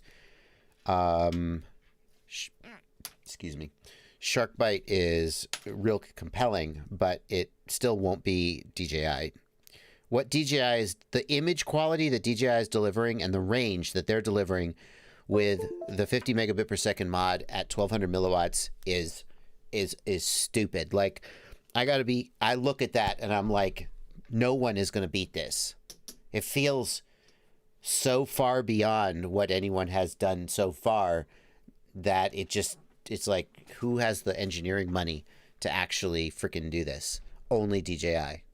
You know, I've been wrong before, but that's the feeling that I get. Maybe Orca. Orca seems like they think they have something in the works. Maybe Orca. Go to the failsafe tab. Ben Thornton. In the failsafe tab, you're going to enable GPS rescue as your failsafe. You definitely are going to want to test that. And the way to test GPS rescue is to arm the quad, take off, fly 200 meters away, land the quad but don't disarm, and then activate GPS rescue or failsafe and see what the quad does. And it should take off and fly home. And if it doesn't, you better get it back. So,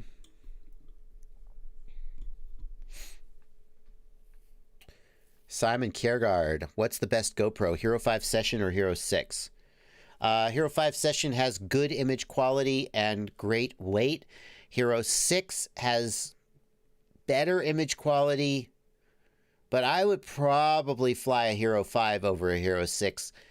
A Hero 7 or Hero 8 is way better than a Hero 5 in image quality. I would be a little more tempted by the weight there, but between the Hero 5 and the Hero 6, I'd probably take the 5 Session. Have I tested 1200 milliwatts with the Vista? Asks Flying Fox. The key to getting the full performance out of the Vista, Flying Fox, is you turn off the thermal protection. And then it's going to overheat. You can't just plug it in and set it down and walk away for 10 minutes. But if you turn off the thermal protection, it basically gives you full performance. I haven't done any rigorous range tests, but I've been flying a Vista at let's just say it's at 1,000 milliwatts, since that may be the legal maximum. I've been flying a Vista at max power, no problems.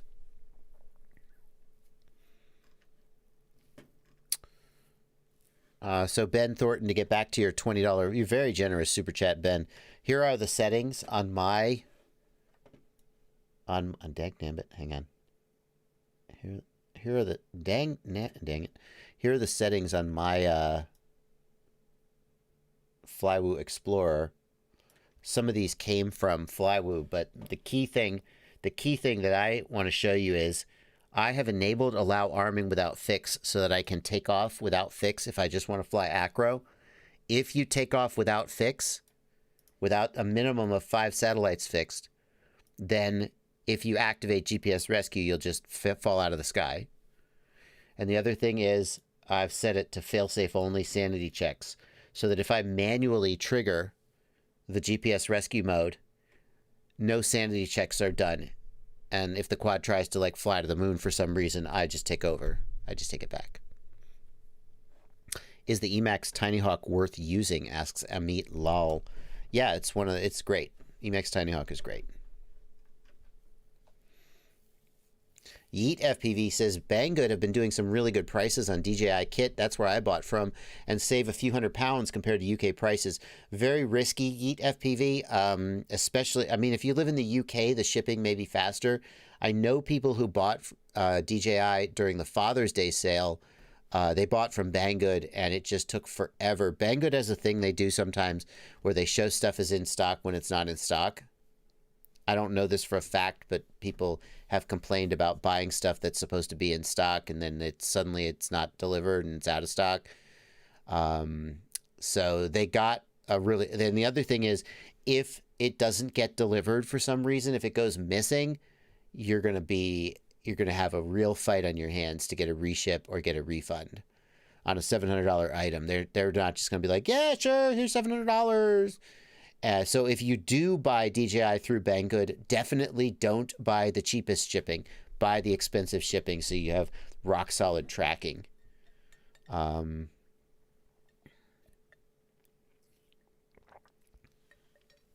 BCFPV says, do you have a tune for the Vista pick? This Vista pick here I flew. Thanks to Robert Landrum for sending it to me. I got to actually send it back to him soon. I flew it on the default PIDs, if you can believe that. I didn't actually even get around to tuning it. So, no, I don't.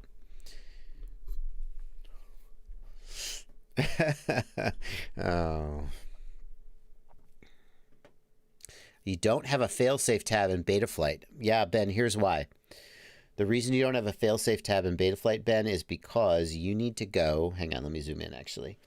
Ben, you need to go up here... and you need to enable expert mode. If expert mode is off, they don't let you screw with the failsafe settings.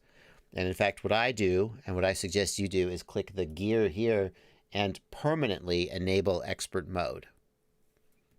Yep, that'll get you that. What flight controller and ESC is on that Vista pick? I think it's the JHE MCU all-in-one. It is a all-in. I'm 99% sure it's the JHE MCU and not the Beta FPV. The JHE. Let me show these. I showed these on my product roundup a little while back.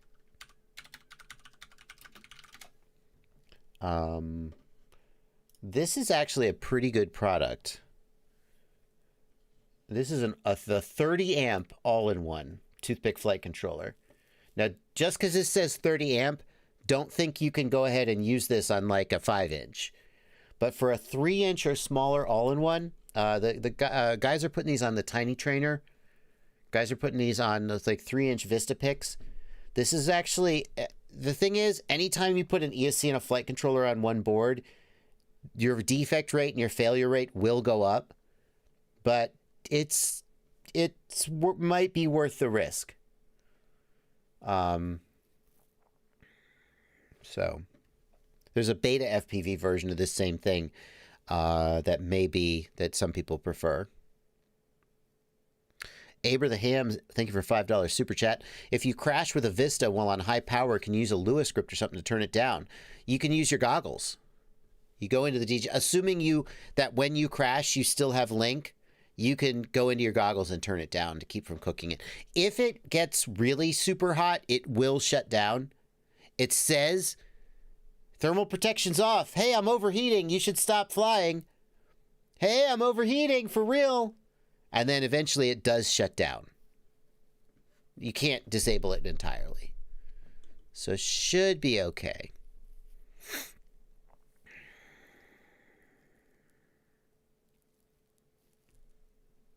Yeah, the issue, people are filling up the chat with discussion about the JHEMCU all-in-one versus the Beta FPV all-in-one. The thing is, the question is the defect rate. So to say, I built one and it was fine, well, you're just one of the good ones. You need to talk to somebody like Evan Turner. Evan Turner sells the FPV Crate kit, put the Beta FPV one in there. Evan Turner or the guys over at FPV Crate who shipped who knows how many, probably hundreds, if not more, they have a sense of the defect rate of these things. The other thing that that you got to keep in mind is that there could be a good batch and then a bad batch. Like JHEMCU is relatively new. I would bet you that the very first batch of these they shipped, they checked over really carefully. And then as time goes on, a lot of times they'll get slack and you'll get a bad batch. What about the iFlight? Yeah, iFlight has a new all-in-one, don't they? Is that public yet? I've heard of that, but I've heard about it through iFlight. I wasn't sure if it was, I didn't actually realize they'd announced it yet. Oh, hopefully they have, and I've not just outed it. iFlight, yeah, this is pretty cool. So this is like brand new. I have zero comment on the durability of this, just because it's so new that it doesn't have a lot of field testing. Time will tell. It's got a barometer? Is that a barometer? Damn, iFlight. I like this. Can you see what they've done here? I don't know if you guys can see this on the... It looks like they have put, I guess that's probably epoxy. Maybe it's glue over these little resistors. That's either for water protection or just so you don't screw it up with your soldering iron. That's a very nice touch. I like that a lot. Those little resistors are so easy to knock off. Those motor pads are just begging to be bridged by the standoff screws. I think the screw is going to be okay. You might want to use a gummy or a nut to keep the nut. You want to use a nylon nut or something. Jack Lenoir asking about the Toolkit RC M6D. So far, I have not heard of any problems with the Toolkit RC M6D. The Toolkit RC M8 had a lot of problems. The M6D so far seems solid.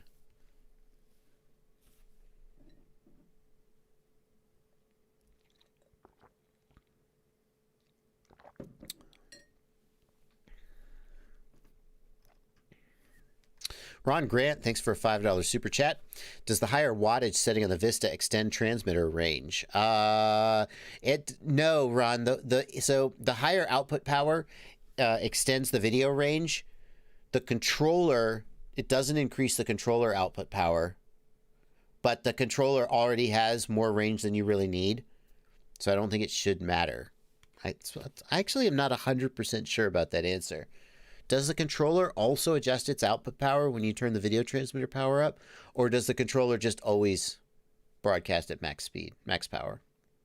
Canon Hughes is asking, when will the JB Xylo kit be back in stock? You are asking about this guy. Here's the thing. Get FPV. There you go. It will not... It is being manufactured continuously. Is it current? It's in stock right now. Go buy it. The 4S is back ordered. It is being manufactured continuously. There's just always back orders. So if you're waiting for it to show in stock, it may not show that for a long time. Because at any given time, there's 50 or 100 back orders, or I don't know how many. So like the manufacturer ships us a batch of 50 or 100, and then we fill the back orders. I say we, I don't work for Get FPV, but I work with them on this product. Get FPV fulfills the back orders, and it never shows in stock because there's always so many back orders that. So if you want the 4S, you just have to put in a back order. But don't get the idea that it's never in stock because you never see it show as in stock. It's shipping all the time. Every couple weeks we get more and we ship them out, and then it's out of stock forever. So Natalie, thank you for 100 rubles. I have a problem with Betaflight. Unrecoverable failure of serial connection disconnecting after save and reboot. Natalie, that sometimes happens, like rarely. There's something about your flight controller that when you save and reboot, it doesn't reboot right, and you got to unplug and replug the USB. I don't know of a fix for this. It used to happen on the SP Racing F3 a long, long time ago. I don't know of a fix for it, though. But if you unplug and replug, it should work, right? I'm sorry, I don't it's a flight controller issue in my experience, and there isn't really a fix that I know of other than just new flight controller, but that's not a great answer for you. Learning to Fly, thank you for a $5 super chat. Tiny Hawk 2 Freestyle, can't get hover, wanders and hops, use light to beta. You the best. You have to hover it, man. It doesn't, it wanders and hops. That's weird. If you're not moving the throttle, it shouldn't go zzz, zzz. That may be an issue with your gyro. There may be a gyro issue. Unfortunately, there isn't a great fix for that, though, except to replace the flight controller. Or maybe you have a damaged frame. Keith Brigadier says, I have to restart my computer when that happens. That sucks. You don't want to have to restart your computer every time you unplug your flight controller.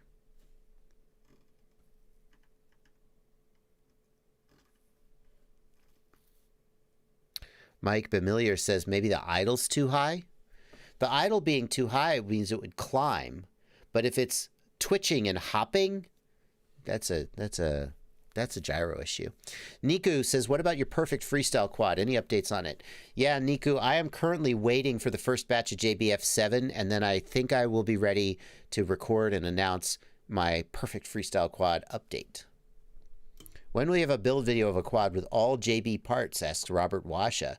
Never, because I have no intention of designing a frame. There are so many great frames out there, and I look at the work that these frame designers are doing, and I go, I can't beat these guys at this game. When I design a flight controller, I say to myself, I look at all the flight controllers out there, and I go, I have something I want from this flight controller that nobody's given me. But I look at the frames and I go, I couldn't make this any better. Like, I don't have to design it from scratch. I just have to contribute one thing, one good thing. And I don't know what I could contribute. Aber the Ham, there's only one $50 super chat from 309 Eastgate Court. I don't know why you see three.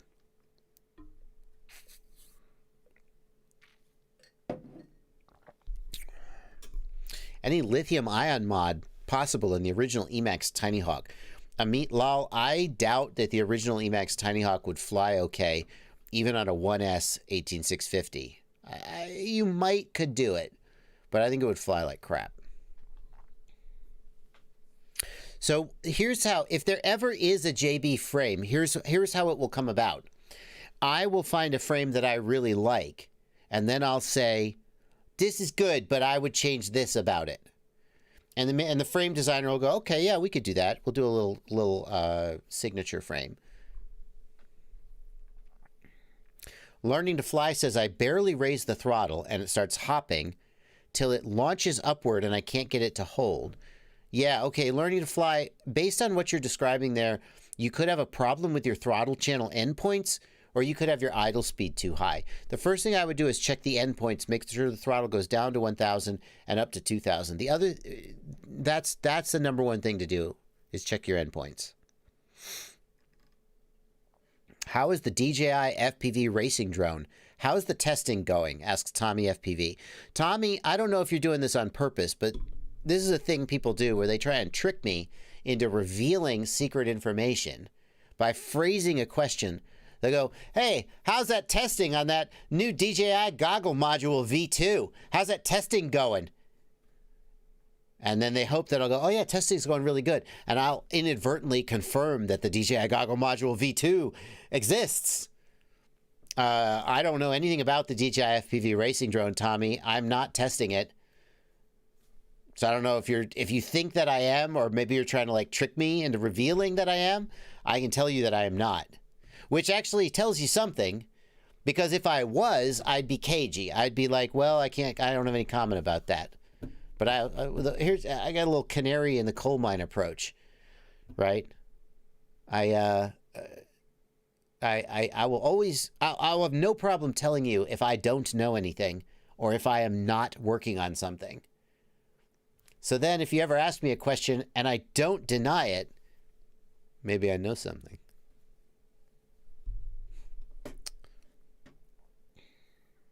I wouldn't lie. Cyclimbo says that's exactly what you would say.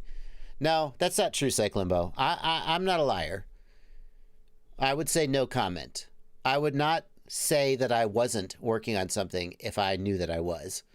I would just say no comment, or you know, I can't comment on that. Or I would just, I would be like this. The DJI racing drone? No, the DJI racing.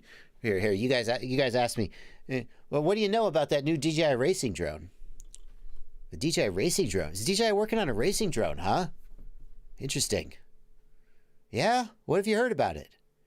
Really? That's really interesting. That's pretty cool. So that's the best way to avoid, because if you go, no comment! Certainly wouldn't want to violate any non-disclosure agreements. See, just the best way is to just ask questions. Now you guys are onto that. You're onto that trick. Anyway, Ryan Eichmeyer, thank you for $5 super chat. Does Crossfire R9 handle well around repeater towers, radio towers, and power lines? The 915 megahertz, 868 megahertz shouldn't really be affected. It shouldn't be affected. I mean, you just have to look at what's nearby and the exact frequencies in use. The main source of interference for 915 and 868 is if you are using 868 in the United States or 915 in Europe, that interferes with the cell towers, and the cell towers will cause you to fail safe. In general, I don't think there's really a lot of problems. In theory, I think that there are some ham frequencies that overlap with 915. If there are any ham radio guys in the chat, maybe you could tell me if I'm right or wrong about that. I'm not sure. I'm not a ham radio guy. I think that there's a 915 ham radio band. And so in theory, there could be a ham repeater interfering with Crossfire, and they would have rights to the band. Ham radio, I think, would have the sort of right to the band. But in practice, I haven't heard a lot of stories about that being an issue. Manuel Smeets, how is the internal analog mod working for you? I got to tell you, man, that iFlight internal analog mod, I wouldn't do it today.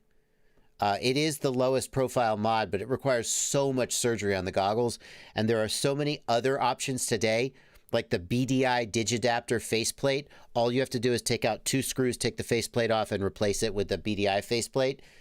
I would go that way. Yeah. Ben Arnold says, for some reason my drone is thinking my 4S battery is 30 volts. I recalibrated in Betaflight, but now the voltage doesn't change when I'm flying. What's wrong?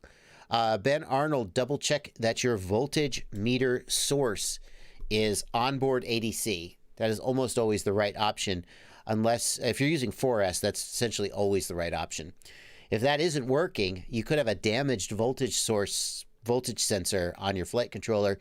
You may be able to get voltage from the ESCs. If your ESC has telemetry, you could set your voltage source to ESC telemetry instead. If it's damaged, there's really nothing you can do about it. But usually it means that you have the wrong voltage source set.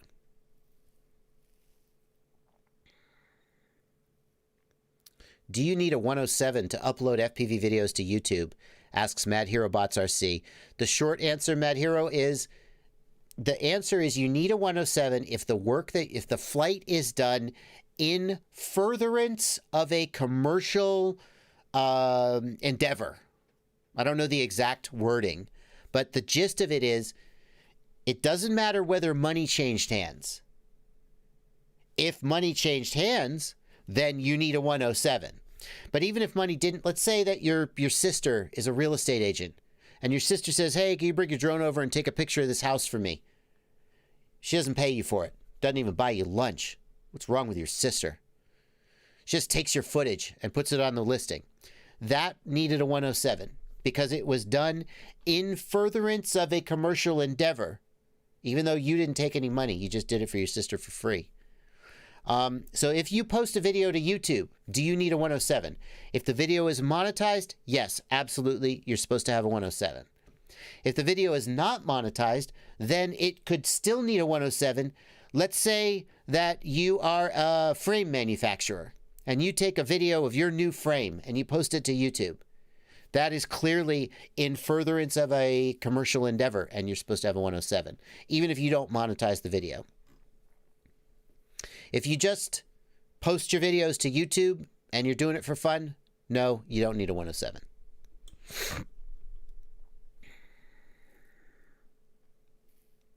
Best naked GoPro, asks Nuno Ferreira. Nuno, the key thing about naked GoPros is which GoPro works best with Real Steady Go. Real Steady Go, I know the Hero 6 works great. The Hero 7 does not work great without like crazy soft mounting. I can't remember the 8, so let's look at the Real Steady Go webpage. Supported GoPro cameras. They say that the Hero 7 is supported, but GoPro, let's check the FAQ.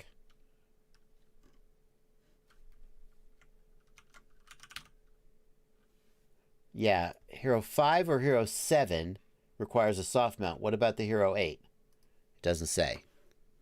I know it's up there. Hero 8 works well with Real Steady, says Hotpoint Hoodlum, but other people, we've done this before on the live stream, and other people have argued about it. I know that when I went to purchase it, let me buy it. When you go to purchase it, it gives you a warning. Yeah. Hero 5 or 7, Hero 8 and 6. Okay, so Real Steady says the Hero 8 and 6 are good to go, but the 7 and 5 are not. So I would go with the 6 or the 8. The 8's obviously going to give you a way, way better image than a 6 and way, way better stabilization. Nico in the Discord wants to know my GoPro 7 settings. Oh, hang on. What are my GoPro 7 settings? 2.7K 30. I like 2.7K resolution. I think 4K is overkill for most situations, especially with the bit rate on the Hero 7. For fast motion, I think 4K is pointless on the Hero 7. For stable shots, for shots where the camera's not moving much or the subject's not moving much, maybe 4K makes sense. 2.7K 30, I choose 30 frames per second because it gives you a little more motion blur. Super view. Stabilization off naturally. Pro Tune on. Auto shutter. Manual white balance. Typically for daylight it's around 5,000 or 5,500 Kelvin. Manual white balance. ISO min and max set to 400. The native ISO of the GoPro sensor is 400, so it gives you the best dynamic range by using ISO 400. At least that's what I've read. I haven't verified that experimentally. ISO 400 and ND filter, camera butter ND filter to get the motion blur where I want it. I've been running low sharpness, but it actually looks really soft and shitty. So I think I'm going to go back to medium sharpness. Flat color. I thought maybe if medium sharpness was good, low sharpness would be better. It wasn't.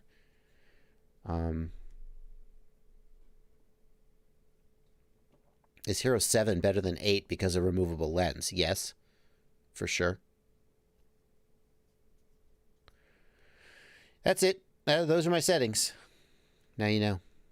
What ND level do you run on the GoPro? It depends on it depends on the light. If it's if it's kind of overcast but sunny, if it's almost cloudy but you can still see your shadow, I might run an ND4. If it's bright sunshine, I might run anywhere between an ND8 and an ND32, depending on how much motion blur I want. The problem is if you go to like an ND32 and like the sun, if you get any reduction in sunlight, it's going to look really blurry and bad. That's my read on it.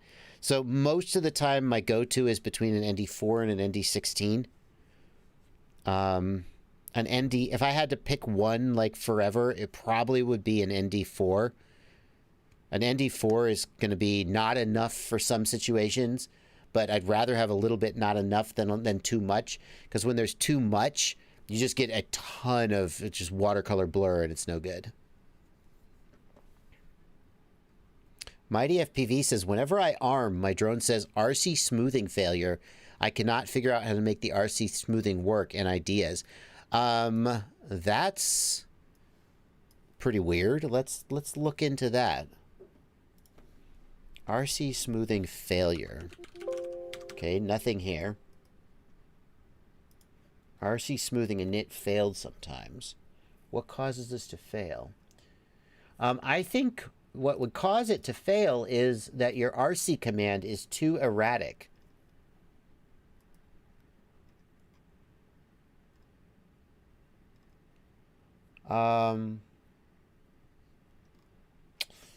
Let's look in Betaflight and see if Betaflight gives us any information.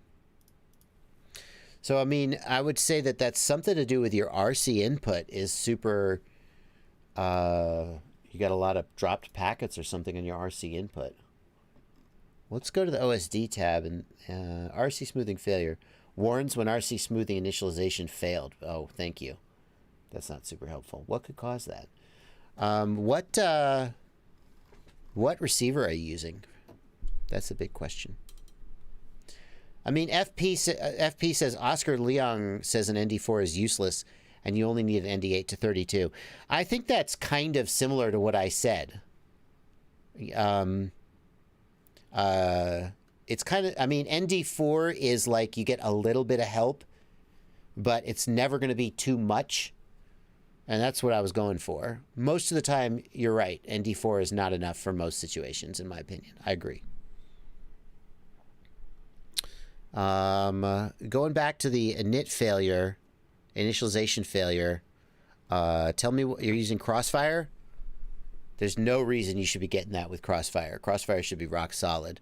If you've locked it at 150, have you locked it at 150? Maybe try lock at 50. Can you just switch from RC smoothing to one of the other options? Yeah, but I mean, RC smoothing should work. If you go to the receiver tab, change your smoothing type from filter to interpolation, that maybe manually set the cutoff type. You shouldn't have to do that, though. You shouldn't have to do that. It should just work.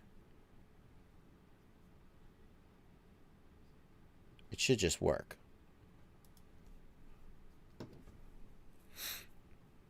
Mad Hero Bots RC says, I'm doing my first build. It's a 5-inch. Any tips? Yeah, 2 tips for you. Put a zip tie around your XT60 around a standoff so that if your battery ejects, your XT60 doesn't get tugged. And test your failsafe with props off before you fly.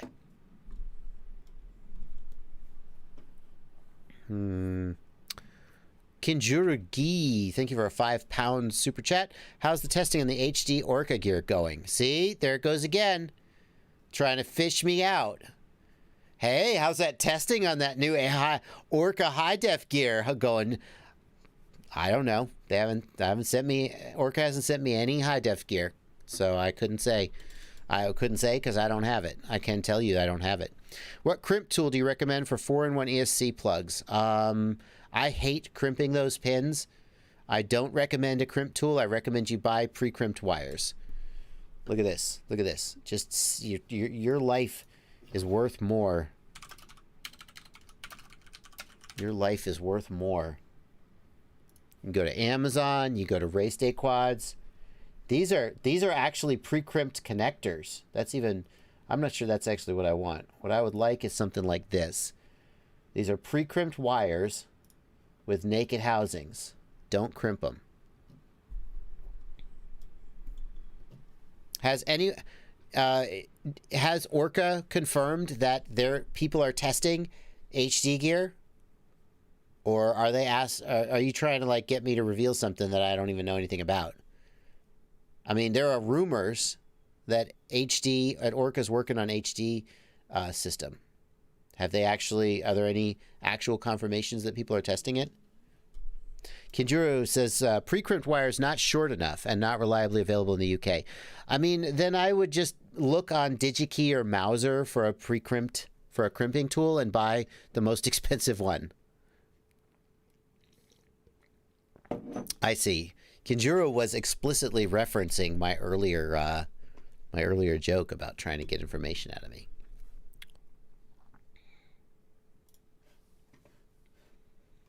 Let's see here.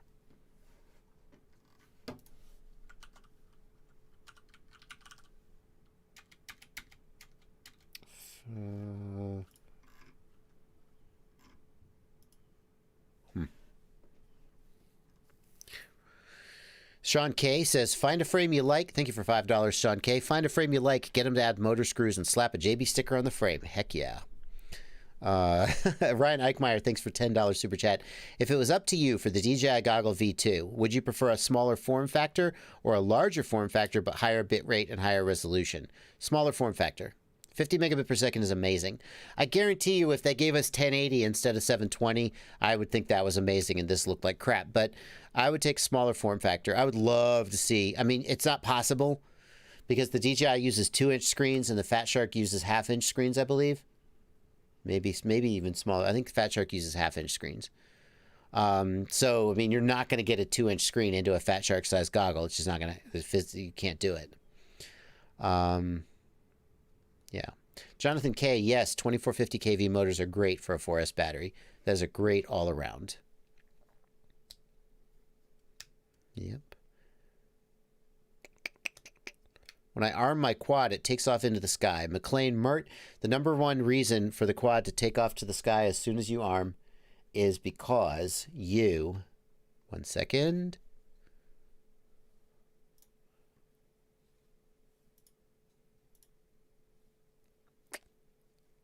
Come on, baby. The #1 reason for that is if you go to the configuration tab, you enabled motor direction is reversed, but you didn't reverse the motors. This does not reverse the motors. It tells the flight controller that the motors are reversed. El Venitos wants to know, is it possible to get a non-cropped 4:3 image on 16:9 glasses with black borders on the right and left? Yeah. Which glasses are you talking about? Like the HDO3, it would stretch the 4:3 image. It won't crop. It'll stretch. They'll all stretch. I don't know of I can't think of a single goggle that crops the image instead of stretching it.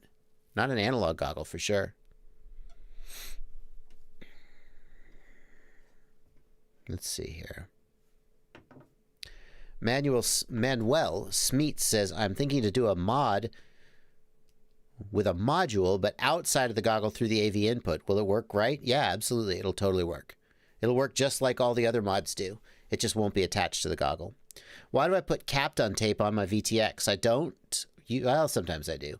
I put Kapton tape on things that are oddly shaped, and it's annoying to do heat shrink. The thing with heat shrink is if I have wires coming out one end and an antenna coming out the other end, how am I going to put the heat shrink on it? I got to take the antenna off, or maybe I forget to put the heat shrink on and now it's all installed. The advantage of Kapton tape is I can put Kapton tape on after I've wired it all up, and it just goes on. Does it raise the heat? I mean, Kapton tape is specifically designed to not let heat through. So does it make the VTX hotter? Probably. Does heat shrink make the VTX hotter? Yeah. Big deal. I haven't had a problem with it.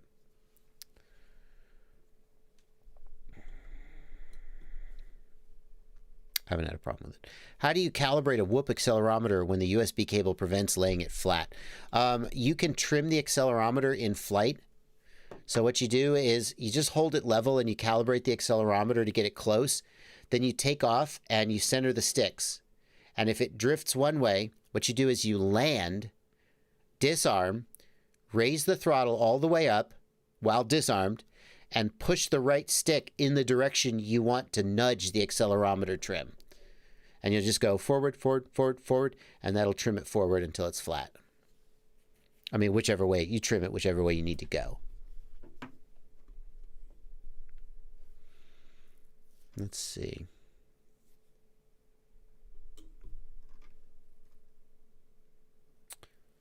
All right, 5 minutes to the end of the stream. In just 5 more minutes, I will be signing off. And Aaron Ciotti, Ciotti was here in the chat earlier. I assume he's streaming today. You're streaming today, right, Ciotti? I hope he's streaming today. I will be heading over to my Discord server where I'll be playing Among Us with my patrons. So I'm looking forward to that. Thinking about buying the iFlight Titan DC5 with DJI goggles, says Sylvester. Any suggestions, or is this good enough quad for the price?